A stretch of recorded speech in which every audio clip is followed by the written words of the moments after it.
And the P carried a chip on his shoulder, which is what it takes to become world renowned. Well, I didn't notice it at the time because I carried a pretty big one myself.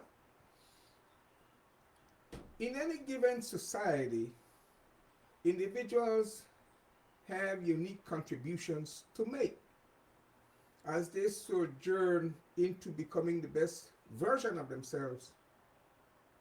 When it comes to the Garifuna culture, people should look at the facts before speaking, even today, of the Garifuna culture within the context of this need for it to survive.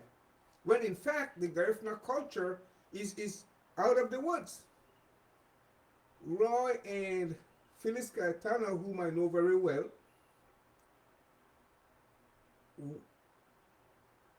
are two pioneers, among others, you know, like Gadsman Ellis, who passed away, are, are, are, are pioneers of the Belize National Garifuna Council, NGC. So they have something to do with the evolution. Ruben Reyes, whom I've interviewed on this show, a Garifuna uh, Honduran American, he is pivotal, among others. You know, so I'll try to reach out and bring more and more, as many as are still alive and still around. The late Dr. Ted Aranda, former minister and so on, would claim, and I would be inclined to agree, that although he was never part of the National Garifuna Council, had something to do with the preservation of the culture. Musicians like Pen Cayetano, father of Punta Rock, and the one who introduced the turtle shell sound into music. Paul Naber, the great parandero. Junior Aranda, the late, you know, Junior is related to Ted Aranda. Honduran musician, the late Aurelio Martinez. You know, and then you have painters, artists like Benjamin Nicholas, the late, among other. These are only people that I grew up with and know from Belize. But Garifuna do always spread across Belize, Honduras, Guatemala, Nicaragua, many in the United States diaspora, many Garifuna go there, and there are those back in the homeland from where we were exiled in St. Vincent. So Garinagu were exiled from our homeland in 1797. By 1802, they were already documented as being here in Belize. Now, you need to get this chronology right.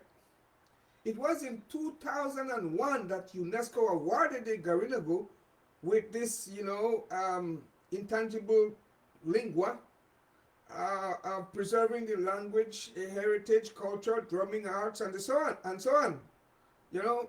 Culture by and large. So fast forwarding, right?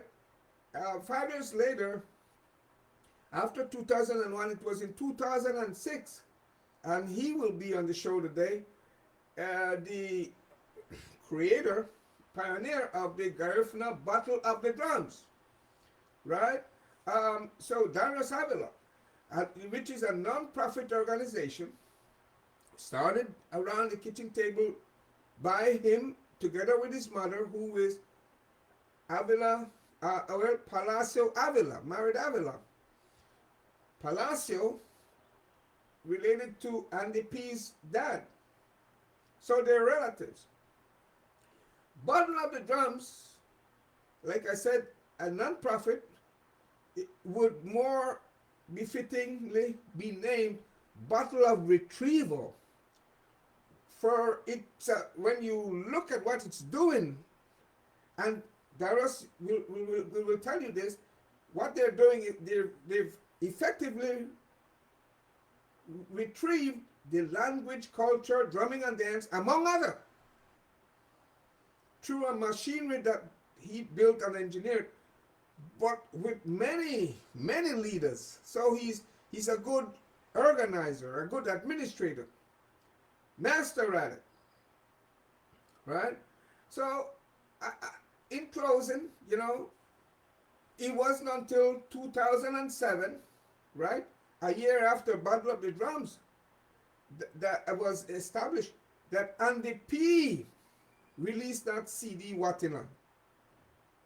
You know, in the context of the collective, collecting meaning that there were a number of artists on that CD, right? Renowned artists. And Andy P would later pass away in January of 2008.